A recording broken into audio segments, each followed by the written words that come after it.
Hey, I've got the top 8 reasons for a chronic limp after a knee replacement surgery. Number 1 is pain. If your knee is painful every time you go to step on it, well, it might cause you to limp. That's your body's response telling you that there's something wrong in your knee and it can't support your body weight every time you take a step. So you need to listen to that and make sure that you take care of the pain. Number 2 is loose hardware in your knee. When I mean the parts that were installed whenever your knee replacement was done, where the metal is installed and it's attached to the bone on the end where it was shaved off on both the thigh bone and the top of the shin bone.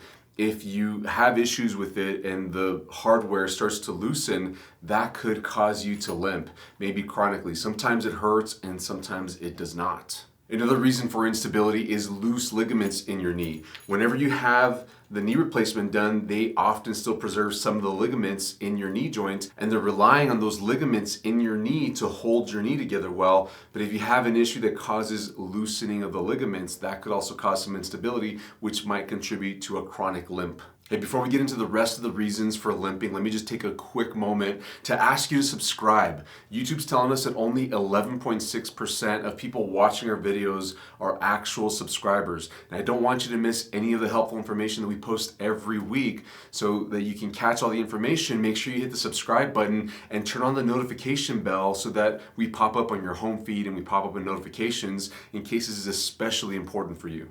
Number 3 is a learned limp. Now, this happens when you don't have any pain, you don't have an instability, you really don't have much of a problem. The issue is that you never got over the limping. You just got into a habit of limping. You walk with a little bit of a shift like this towards the side that you had operated on.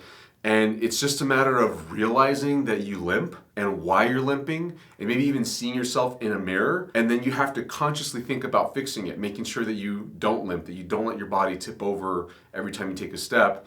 That can sometimes be the fix for a chronic limp.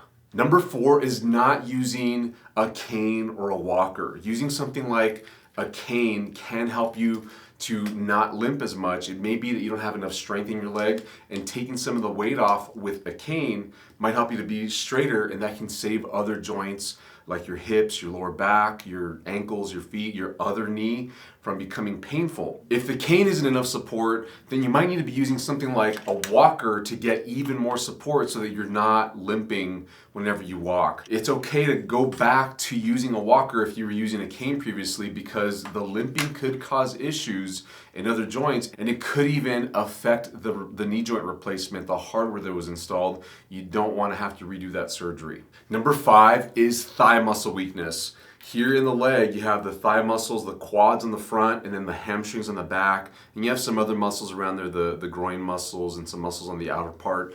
Those muscles are typically weak right after surgery, like within the first 2 to 3 months. And if you don't have enough support from those muscles, it could be that every time you step, your leg's just gonna wanna give a little bit, and you might limp. That's why you're told to use the walker at the beginning, and of course a cane if appropriate for you. As you get stronger in those thigh muscles, it should be much easier to support your weight and reduce the limping.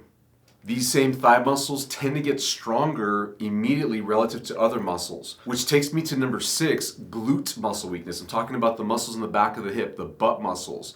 Those are really important to get strong, because once you have thigh muscle strength, then you need to control it with the glutes. The glutes are very involved in controlling the position of the thigh bone, which affects the knee joint. And if you don't have good glute strength, then it's likely that you can get into a position where your thigh muscles are controlling the position of the knee, and this can cause you to step inappropriately, cause pain, and limp chronically. Getting more glute strength assists you in better control of your knee, which puts you in a position to stop limping chronically. Number 7 is foot muscle weakness. Down here in the foot, you have muscles that support the arch of the foot.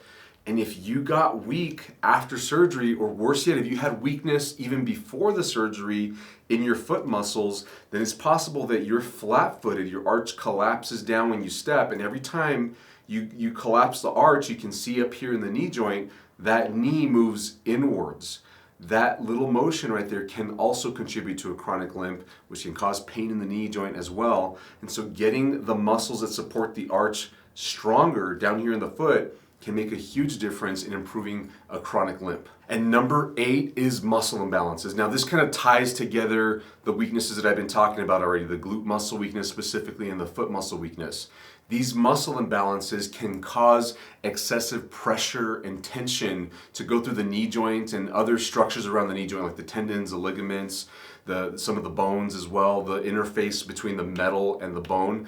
All of those things can be affected and can be sources of pain, which can then contribute to the first point that I made, how pain can make you limp. Fixing the muscle imbalance is critical in order to make sure that all the strength is appropriate through the hip, the knee, the foot, and the balance of forces, the mechanical forces going through your replaced knee is normalized so that you can walk as straight as possible. Ideally, you don't even want people to know that you had a knee replacement. It should look like you're walking completely normal. I talk extensively about correcting muscle imbalances in those that have had knee replacements right here on this channel. You can find help if you're dealing with a painful knee replacement or muscle imbalances, if you want to learn more about that, through a playlist that I put together for you. It's called the Knee Replacement Pain Help Playlist, and it's linked down in the description below. I've also made an online program called the Failed Knee Replacement Recovery Program that goes in depth on how to fix these muscle imbalances as well as other problems related to knee replacements. It can cause some chronic pain. There's a link for that down below where you can learn more too.